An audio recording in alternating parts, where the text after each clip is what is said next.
अब हम चलते हैं सेक्शन सी की तरफ और देखते हैं उसमें क्वेश्चन नंबर 9 के फर्स्ट पार्ट में हमारे पास आया हुआ है evaluate by L hospital rule. L hospital rule, देखिए रूल का नाम लिख दिया है उसने, और अगर वो रूल का नाम नहीं लिखता, सिर्फ लिखता है इवेल्युएट, तो आपको कैसे करना है, आपको क्वेश्चन की पहचान करना होगा कि ये किस मेथड से करना है। तो देखिए जब भी लिमिट x टेंड्स टू करके कोई भी क्वेश्चन आए तो हमारे पास कोई सेकंड मेथड है ही नहीं इस पूरे सेमेस्टर में, तो इसलिए आप इसमें एल हॉस्पिटल रूल ही लगाएंगे। तो देखिए एल हॉस्पिटल रूल लगाने की एक और पहचान होती है, हमें कब लगाना होता है एल हॉस्पिटल रूल, क्या कंडीशन है हम वो पढ़ते हैं। देखिए ये जो भी लिमिट होगी हमारे पास, जो भी x टेंड्स टू 1 लिमिट है हमारे पास, वो हम डिनोमिनेटर में रखेंगे x की जगह। जब हम डिनोमिनेटर में x की जगह रखते हैं तो उसको सोल्व करने के बाद हमारे पास जीरो नहीं आना चाहिए। अगर जीरो आ जाएगा तो हम क्या करेंगे, अप्लाई कर देंगे एल हॉस्पिटल रूल को, और अदरवाइज वो हम वैसी का वैसी वैल्यू पुट करके लिमिट लगा के हम उसको सोल्व कर देंगे। तो देखिए मैं 1 रख के देखता हूं, जैसे मैं 1 रखा तो 1 की पावर 4 मतलब 4, 1 की पावर 4 1 ही हो गया, 1 की पावर क्यूब इंटू 2 तो माइनस का 2 हो गया, 1 इंटू 2 प्लस का 2 हो गया और माइनस का 1 हो गया। तो देखिए माइनस का 2 प्लस का 2 कट गया, माइनस का 1 प्लस का 1 कट गया, मतलब कि ये क्या बचा, जीरो आ गया। और जब भी जीरो आता है डिनोमिनेटर में, न्यूमरेटर में कुछ भी हो लेकिन डिनोमिनेटर में जीरो नहीं होना चाहिए। और अगर जीरो आ जाता है तो हम क्या करेंगे, applying L hospital rule, applying L hospital rule. जैसे ही हम अप्लाइंग एल हॉस्पिटल रूल करेंगे तो हम लिखेंगे limit x tends to 1, limit x tends to 1 हम जब तक रखते चलेंगे इसके साथ साथ जब तक हम इसको अंदर अप्लाई नहीं कर देते। तो देखिए applying L hospital rule, L hospital rule में क्या होता है, जो भी फंक्शन है हमारा, जो भी हमारी टर्म्स है, तो उनको हम उसी सेम प्लेस पे वहीं डिफरेंशिएशन कर देंगे। ठीक है, तो देखिए x की पावर 5 का डिफरेंशिएशन करा, 5 की पावर x 5x की power 4 minus 6x square minus 8x plus 9 minus का 0, ऐसे ही 4x cube minus 6x square plus 2 0। ठीक है, देखिए डिफरेंशिएशन पढ़ने का विषय नहीं है हमारा, हमारा विषय है एल हॉस्पिटल रूल करना, क्योंकि लास्ट मोमेंट क्लासेस है तो अब मैं डिफरेंशिएशन कम ही समझाऊंगा, कोशिश करूंगा ज्यादा से ज्यादा डायरेक्ट करने की। ठीक है, अब मैं इसमें फिर 1 रख के देखता हूँ क्या अभी ये 0 आ रहा है या नहीं आ रहा। ठीक है, जैसे मैंने x का क्यूब में 1 रखा तो 1 का क्यूब 1 और 4, तो ये 4 हो गया, 1 का स्क्वायर 1 इंटू 6 माइनस का 6 हो गया प्लस का 2 हो गया, तो 4 प्लस 2 6 और माइनस का 6, तो ये सारा कट गया, 0 बन गया। फिर हमें क्या करना पड़ेगा, again applying L hospital rule, और जब हम एल हॉस्पिटल रूल लगाएंगे तो x टेंड्स टू 1 फिर दोबारा रख देंगे। अब देखिए 4 को आगे ले जाएंगे तो 20x की पावर 3 माइनस का 12x माइनस का 8, ठीक है, प्लस का 9 0 हो गया। फिर इसी तरीके से 12x स्क्वायर माइनस का 12x प्लस का 0 हो जाएगा, तो ये भी हम लिख ही नहीं रहे। ठीक है, अब मैं दोबारा 1 रख के देखूंगा क्या 0 तो नहीं बन रहा, देखता हूँ 1 का स्क्वायर 1 और 1 इंटू 12 12 आ गया, माइनस 12 इंटू 12 12 कम 12, ये भी 0 हो गया भाई वाह। अब क्या करना पड़ेगा, दोबारा से again applying L hospital rule, ऐसा जब तक करना है जब तक डिनोमिनेटर से 0 आना बंद ना हो। ठीक है, अब दोबारा से लिमिट x टेंड्स टू 1, देखिए 3 आगे गया तो 60x स्क्वायर माइनस का 12 x का 1 हो गया, ये 0, अब ये 24x माइनस का 12। ठीक है, अब हम दोबारा देखते हैं 1 रख के क्या 0 बन रहा है या नहीं। जैसे ही मैंने इसको 1 रखा तो 24 हो गया, 24 इंटू 1 24, 24 माइनस 12 12, तो मतलब 0 आना बंद हो गया है। अब बंद हो गया तो अब हमें एल हॉस्पिटल रूल लगाने की कोई नीड नहीं है, तो अब हम क्या करेंगे, लिमिट को अप्लाई कर देंगे। जैसे ही मैं लिमिट अप्लाई करूंगा तो फिर मैं ये नहीं लिखूंगा, डायरेक्ट मैं वैल्यू लिख दूंगा, 1 का स्क्वायर माइनस 12 अपॉन में 24 इंटू 1 माइनस 12, मतलब 1 का स्क्वायर 1 इंटू 60 60 माइनस 12 अपॉन में 24 माइनस 12, फिर क्या आया 60 में से 12 गया तो 48 अपॉन में 24 में से 12 गया तो 12, 12 एकम 12 12 चौक 48, आंसर क्या आ गया 4। ठीक है, एल हॉस्पिटल रूल का आपने क्वेश्चन देख लिया, आंसर कितना आ गया 4, देखिए 7.5 नंबर मिल गए 4 स्टेप में मेरे को। तो ठीक है, बहुत ही छोटी छोटी चीज है, इसको इग्नोर ना करें। नेक्स्ट क्वेश्चन, 9th क्वेश्चन का सेकंड पार्ट है हमारा, सेकंड पार्ट हमारे पास आया है कि expand this is power of x minus 3 using Taylor's ली। अब देखिए समझिए, उसने नाम दे दिया टेलर सीरीज से करना है। मैं कह रहा हूं अगर उसने यहां तक ही देता तो आप कैसे पहचानते इसमें टेलर लगाना है या मैक्लोरियन। देखिए ये तो क्लियर हो गया, एक्सपेंड और पावर की बात हो रही है तो मैक्लोरियन या टेलर ही लगेगी। लेकिन इन दोनों में से एक सेलेक्ट कैसे करें? अगर सिर्फ पावर ऑफ एक्स होता, x माइनस 3 नहीं, मतलब माइनस में कोई वैल्यू ना होकर सिंपल x होता और किसी भी मेथड का नाम नहीं होता तो आप बाय मैक्लोरियन करते। अगर x माइनस कुछ भी है तो आप बाय टेलर सीरीज करेंगे। अब देखिए टेलर सीरीज के लिए आपको सबसे पहले मैंने बताया उसका फॉर्मूला लिखना जरूरी है। तो क्या होता है formula? F x equal to f a plus x minus a f dash a plus x minus a का स्क्वायर अपॉन 2 का factorial f double dash a plus x minus a का क्यूब अपॉन में 3 का factorial f triple dash a. मैं 3 times ही कर रहा हूं बस, ठीक है, डैश डैश डैश। अब देखिए मैक्लोरियन सीरीज के फॉर्मूला और टेलर सीरीज में क्या अंतर था? बेसिक सा अंतर था कि वहां ए की जगह 0 आ रहा था और x माइनस ए की जगह सिर्फ x आ रहा था। बस यही चेंज है, बाकी सेम ही है। तो आप कंफ्यूज ना हो, दोनों फॉर्मूले को एक साथ सॉल्व कर लें और याद कर लें उसको, ठीक है। अब देखिए इसके अकॉर्डिंग फिर वैल्यू निकालते हैं। सबसे पहले मैं fx रखूंगा क्या है? 3x का cube plus 8x square plus x minus 2। तो मैं f डैश x निकालूंगा सबसे पहले। f डैश x मेरा 9x square plus 16x plus 1 आ जाएगा। इन सब का डिफरेंशिएशन कर दिया। f डबल डैश निकालूंगा तो 18x प्लस 16 आ जाएगा। f ट्रिपल डैश निकालूंगा तो सिर्फ 18x आ जाएगा, 18 आ जाएगा, ठीक है। लेकिन मेरे को इनका सभी f की जगह a रखना था। अब देखिए ये a क्या बना है, ये देखिए a मतलब x माइनस ए लिखा है हमारा, x माइनस ए आ जाएगा। तो x माइनस ए को x माइनस 3 से कंपेयर करेंगे, x से x कर गया, माइनस से माइनस कर गया, तो a की वैल्यू क्या आ गई? 3। तो अब आप fa या f3 भी लिख सकते हैं, ठीक है। तो मतलब fa का मतलब क्या है? f3। तो जहां भी x है वहां पे आप 3 लिख देंगे। तो देखेंगे हम 3 का क्यूब प्लस 8 3 का स्क्वायर प्लस 3 माइनस 2। तो देखिए 3 3 जा 9 9 3 जा 27 27 3 जा 81 प्लस 3 3 जा 9 और 9 8 जा 72 प्लस का 1, क्योंकि 3 माइनस 2 1 आ गया, ठीक है। अब इसको प्लस कर दूंगा मैं, 1 2 और 3 और 1 4 और 8 7 15 154 आ गया। अब इसमें मैं रखूंगा f3। तो यहाँ पे सोल्व करूंगा 9 3 का स्क्वायर प्लस 16 इंटू 3 प्लस 1। तो देखिए 3 3 जा 9 9 3 जा 9 9 9 जा 81 प्लस 48 प्लस 1, ठीक है। अब इसको प्लस करूंगा मैं, 10 हो गया ये, 10 का 0 और 8 4 12 और 1 13 113 आ गया ये। आप कैलकुलेशन चेक कर लेना एक बार। फिर इसमें मैं 3 रखूंगा, ठीक है।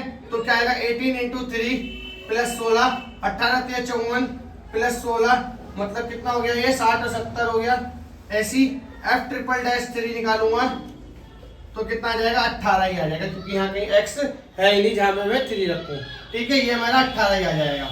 अब मेरी सारी वैल्यूज निकल गई, अब मैं फॉर्मूले में पुट कर दूंगा fx। तो मैं fx की जगह fx ही रख दूंगा मैं, जो भी fx था मेरा बहुत बड़ा है। fa क्या आया मेरा? 154 माइनस x माइनस ए ऐसी रहेगा, सॉरी प्लस x माइनस ए क्या? 3 x माइनस 3 ऐसी रहेगा। अब f डैश ए की वैल्यू क्या है? 130 प्लस x माइनस 3 का होल स्क्वायर और 2 का फैक्टोरियल 2 आएगा। f डबल डैश ए की वैल्यू क्या है? 70 प्लस x माइनस 3 का ये स्क्वायर था यहाँ, ठीक है, और यहाँ क्यूब हो जाएगा। और 3 का क्या आ गया हमारे पास? फैक्टोरियल मतलब 6, और इसकी वैल्यू क्या है मेरी? 18, ठीक है। अब हम इसको सोल्व कर देंगे। ये 154 एज इट इज आ गया, प्लस इसका अंदर मल्टीप्लाई कर देंगे, ये ऐसे रहने देंगे। x माइनस 3 130 प्लस 2 को काट दिया 35, 6 को काट दिया 3 टाइम्स, तो क्या बच गया ये? 35 x माइनस 3 का whole square plus 3 x minus 3 का होल क्यूब। आप इसको यहाँ भी छोड़ देंगे, या फिर आपकी मैथ की कैलकुलेशन में अच्छी पकड़ है तो आप इनको स्क्वायर और क्यूब को खोल भी सकते हैं, ठीक है। टेलर सीरीज बिल्कुल इसी तरीके से होगी। तो मैक्लोरियन और टेलर में ज्यादा अंतर नहीं है, ठीक है। अब नेक्स्ट देखते हैं हम क्वेश्चन नंबर 10।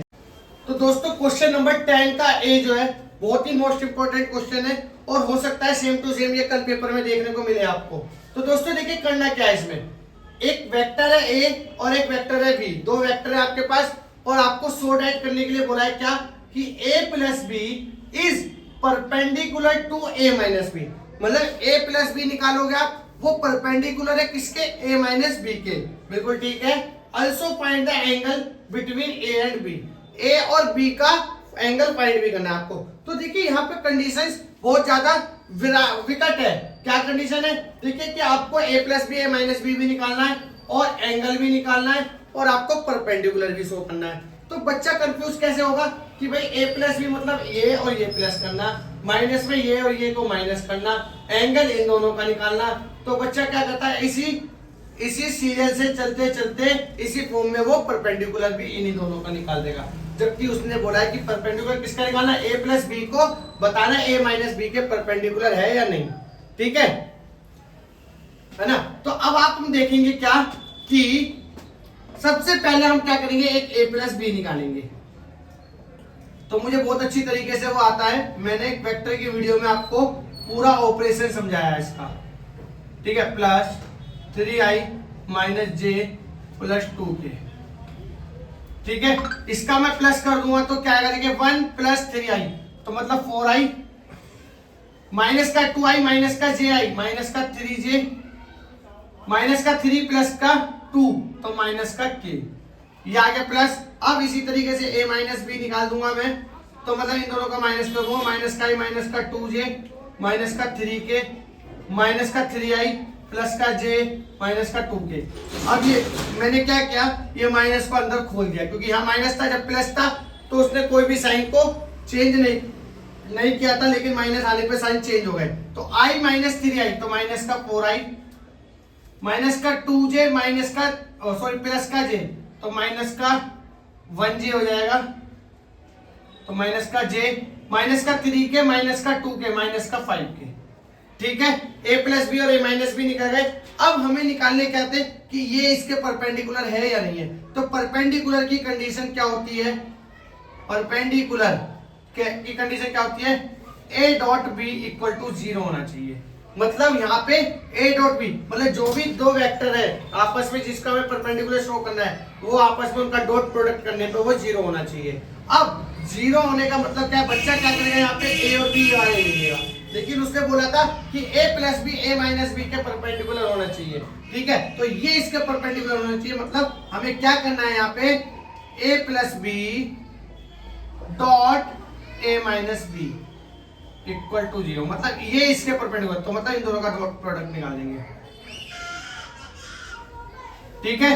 अब हम देखेंगे नेक्स्ट क्या, माइनस का 4i माइनस का j माइनस का 5k, ठीक है। अब इसका प्रोडक्ट निकाल देंगे, ठीक है।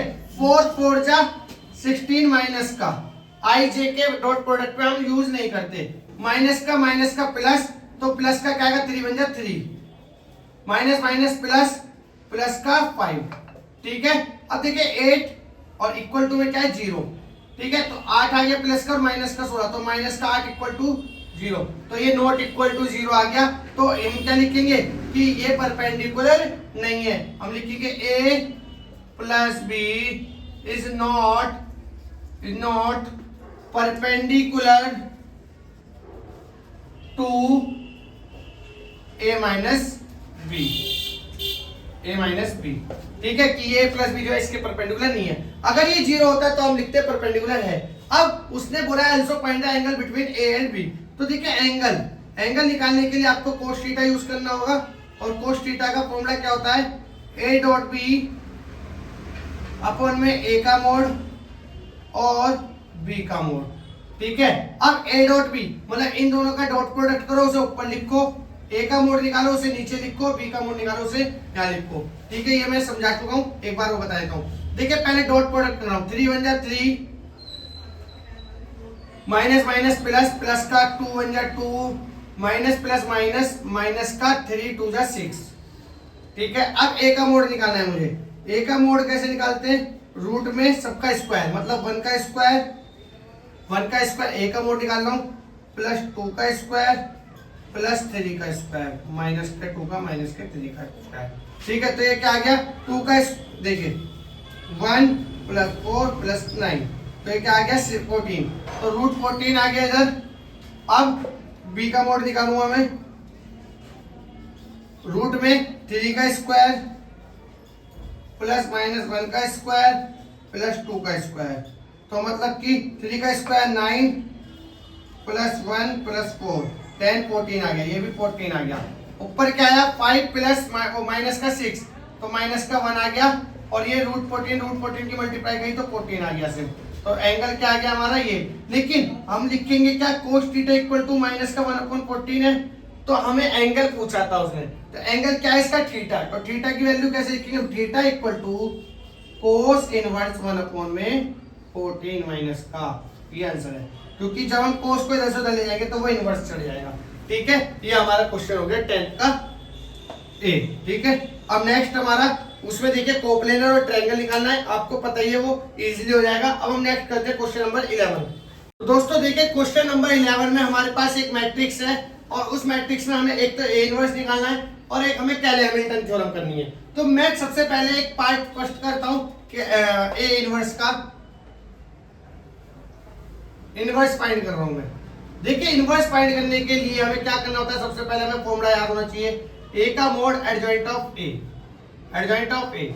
और फिर हम सबसे पहले ए मैट्रिक्स का एक डिटरमिनेंट निकालेंगे। ए का डिटरमिनेंट निकलता है कैसे, वो हमें निकालना आना चाहिए। देखिए प्लस माइनस प्लस, ठीक है, प्लस का 2 बाहर रखेंगे, अंदर क्या आएगा, फर्स्ट रो फर्स्ट कॉलम को ऐड कर देंगे, 3 2 6 -2, तो 6 -2, फिर माइनस का 2 बाहर आ गया, फिर ये हाइड हो गया, ये हाइड हो गया, 2 बन जाए 2 -1 प्लस 1 बाहर आ गया, फिर ये हाइड हो गया तो 2 बन 2 माइनस का 3 2 -3। ठीक है, अब 6 में से 2 गए तो 4 बचा, 4 2 8 हो गया, -2 में से 1 गया तो 1 बचा, 1 2 2 हो गया, 2 -1 माइनस का 1 हो गया, -1 हो गया ये भी, तो ये माइनस का 3 8 -3 5 हो गया। ठीक है, ए का मोड मेरा 5 आ गया। ठीक है, बहुत ही इजी है ये। अब एडजॉइंट ए निकालने के लिए मुझे सबसे पहले निकालना होता है माइनस। माइनस के लिए मैं निकालूंगा M11 M21 M31 M12 M13 M22 M23 M32 M33। ठीक है, अब देखिए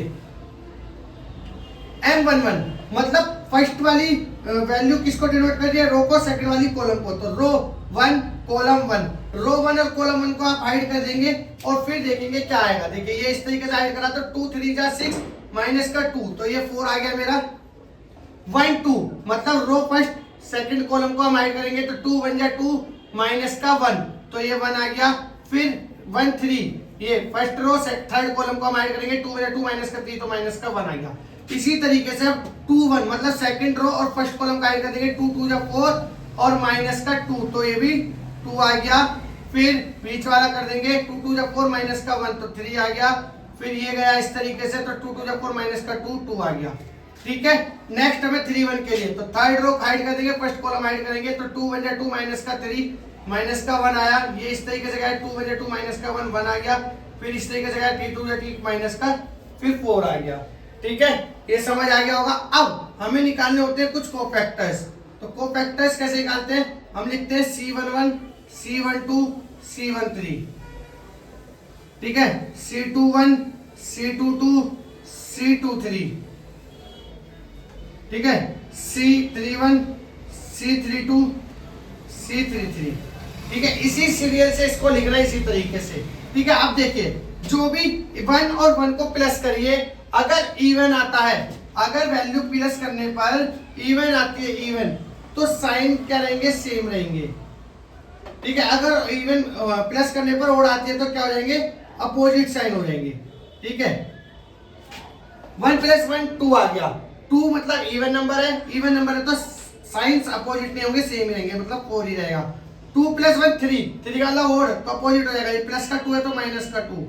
ठीक है, फिर ये 4 आया तो फिर माइनस का 1, फिर ये माइनस आया माइनस का 1, फिर ये 3, फिर ये माइनस का 1, फिर माइनस का 1, फिर माइनस का 2, माइनस का 1। अब देखिए एक लॉजिक को समझ सकते हैं हम कि भाई ये जितने भी कोने हैं, जितने भी है हमारे कॉर्नर पॉइंट है, और एक हमारा सेंटर पॉइंट है, जो इनको तो हम एज इट इज लिख देंगे, 5 वैल्यू को, इन 5 वैल्यू को हम एज इट इज लिख देंगे, ठीक है।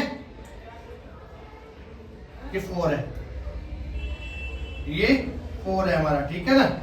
और बाकी जो वैल्यूज बच रही है रिमेनिंग 4 वैल्यू, इन 4 वैल्यूज के साइन को हम अपोजिट कर देंगे, ठीक है। अपोजिट कर दिया, इसी से हमारी एक मैट्रिक्स बन जाएगी अब हमारी क्या, 4 -1 -1 4 -1 -1 -2 3 -2 -2 3 -2 -1 -1 4 -1 -1 4।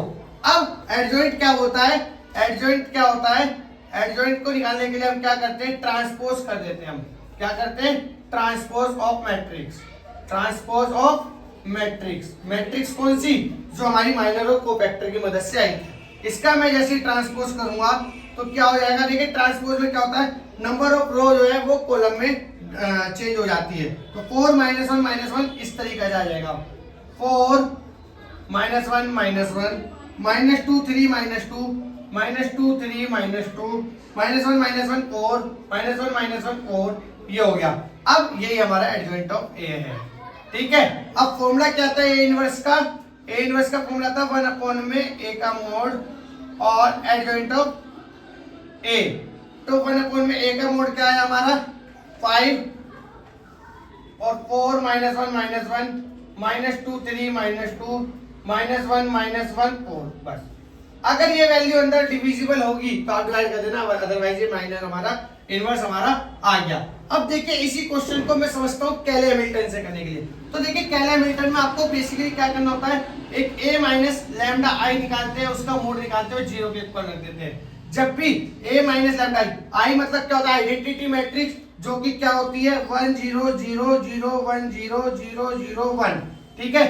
इसकी मल्टीप्लाई लैम्डा से करेंगे तो ये लैम्डा हो जाएगा यहाँ पे, और फिर क्या करेंगे a को माइनस कर देंगे तो क्या हो जाएगा 2 माइनस लैम्डा, यहाँ पे 2 आ जाएगा, यहाँ पे 1 आ जाएगा, यहाँ पर क्या होगा 3 माइनस लैम्डा, और यहाँ क्या आ जाएगा 1 आ जाएगा, और यहाँ पे हमारा 1 आ जाएगा, ये हमारा 2 रहेगा और 2 माइनस लैम्डा हो जाएगा। इस तरीके से कुछ आ जाएगा। फिर आप इसका ये क्या आ गया a माइनस लैम्डा आई आ गया मेरा। अब a माइनस लैम्डा आई का मेरे को क्या करना था, मोड निकालना था। तो जब मैं इसका मोड निकालूंगा तो मोड मेरे को वही इनवर्स में जैसे मैंने निकाला था यहाँ पे इसी मेथड से निकलेगा, और मोड निकालने के बाद एक इक्वेशन आ जाएगी जो कि कुछ क्यूबिक की फॉर्म में होगी, कुछ क्यूबिक की फॉर्म में होगी कि लैम्डा का cube minus 3 lambda square plus lambda lambda plus 4, इस तरीके से कुछ होगी। तो जब 4 है इसमें आप क्या करेंगे, आप लिखेंगे अप्लाइंग कैले हैमिल्टन थ्योरम, और इसमें पुट कर देंगे लैम्डा की जगह a, और जहाँ जिसके साथ कुछ नहीं है वहां पे लगा देंगे i, और वो अगर इक्वल टू 0 आ गई तो समझ लो वो कैले हैमिल्टन हो गई, अदरवाइज वो नहीं हुई। तो ठीक है, दोनों टॉपिक इसमें हमारे कवर अप हो गए। नेक्स्ट टॉपिक हमारा क्रैमर्स रूल है, लास्ट टॉपिक है वो, उसके बाद फिर हमारे पेपर आसानी से सोल्व हो जाएगा। तो दोस्तों देखिए लास्ट टॉपिक है हमारा क्रैमर्स रूल। हमारे पास लिखा है सोल्व द सिस्टमैटिक इक्वेशन। देखिए कभी कभी क्या होता है, solve the following systematic equations आ जाएगा, बस आपसे बोलेगा नहीं कि वो क्रैमर्स रूल से करना है। तो आप देखिए पूरे सेमेस्टर में आपने इक्वेशंस को सोल्व करने का एक ही मेथड पढ़ा है, वो है क्रैमर्स रूल, इसलिए आप ऑटोमेटिकली इसमें क्रैमर्स रूल लगा देंगे। क्रैमर्स रूल निकालने के लिए आपको दो इक्वेशन होगी, उसमें से आप एक ए को बनाएंगे, एक बी को बनाएंगे और एक एक्स को बनाएंगे। जैसे ही आप ए बनाएंगे, आप कैसे ए बनाएंगे, देखिए एक्स और वाई वाले वेरिएबल को आप एज इट इज लिख लेंगे, दूसरी इक्वेशन के लिख लेंगे, ठीक है। जो भी इक्वल टू के साइड है उसको बी में लिख लेंगे, और जो भी वेरिएबल है वो एक्स वाई में लिख लेंगे, ठीक है। ये हो गया हमारा इतना। देखिए कहीं कहीं होता क्या, कभी कभी ये वाली वैल्यूज आ जाती है, पेपर में बोलता है सोल्व बाय क्रैमर्स रूल या find the value of X and Y. तो देखिए ये भी बहुत इजी है, और अगर इस तरीके से आया तो आप इससे ये कैसे बनाएंगे ये भी आपने सीख लिया। अब आपको सबसे पहले ए का मोड निकालना होगा। ए का मोड देखिए 3/3 में भी मैंने लास्ट क्वेश्चन में बताया, 2/2 में क्या करना होता है, इसकी मल्टीप्लाई इससे माइनस इसकी मल्टीप्लाई इससे, खत्म। तो देखिए माइनस का 3 और माइनस का 4, तो माइनस का 7 आ गया, इजी है। अब A1 करेंगे हम। A1 की मैट्रिक्स कैसे बनाएंगे, रो 1 को, कॉलम 1 को नहीं लिखेंगे, कॉलम 1 की जगह हम कॉलम 2 को लिख लेंगे, वो सॉरी बी को लिख लेंगे, ठीक है। अब इसमें दोबारा A1 का मोड निकालेंगे हम, 5 1 जा 5 माइनस का माइनस 4 दिया 12, फिर माइनस का 12 मतलब प्लस का 12 हो गया, ये आ गया 7। अब A2 की मैट्रिक्स बनाएंगे। A2 की मैट्रिक्स के लिए इसको अब एज इट इज सेम लिखेंगे और इसकी जगह 5 और 3 लिख देंगे -3। ठीक है, इसकी मल्टीप्लाई इससे करा तो -9 -5, तो ये आ गया -14। ठीक है, A2 का मोड भी आ गया हमारा। ठीक है, अब हमें निकालना क्या था x y। तो x निकालने के लिए आप क्या करेंगे, A1 का मोड अपॉन में A का मोड कर देंगे, जो कि A1 का मोड क्या है 7 अपॉन में A का मोड क्या है -7। ठीक है, y की वैल्यू क्या है A2 का मोड अपॉन में A का मोड कर देंगे, तो A2 का मोड क्या है -14 और -7। तो देखिए 7 से 7 कट गया तो ये आ गया -1 और 7 से 7 माइनस कट गया तो ये आ गया 2। बहुत ही बढ़िया। ठीक है, आंसर हमारा आ गया। ठीक है, तो देखिए दोस्तों आज की वीडियो में हमने सभी वो प्रेडिक्शन पेपर जो मैंने आज सुबह आपको दिया था उसका सॉल्यूशन पढ़ा है। सेक्शन बी और सेक्शन सी मैंने डिवाइड कर करके डाले क्योंकि वीडियो काफी लंबी हो रही थी। अब आपको देखना है, ये सॉल्यूशन आप पढ़ लीजिए और सभी आप भी एक बार ये सभी क्वेश्चंस को अपने प्रैक्टिस के लिए कर लीजिए और कॉपी में लिख लीजिए और सुबह एक बार उसको नजर से देख के चले जाना। ठीक है, काफी है उसके लिए। तो आज की वीडियो में सिर्फ इतना ही, मिलते हैं बहुत जल्द, जब तक के लिए जय हिंद जय भारत।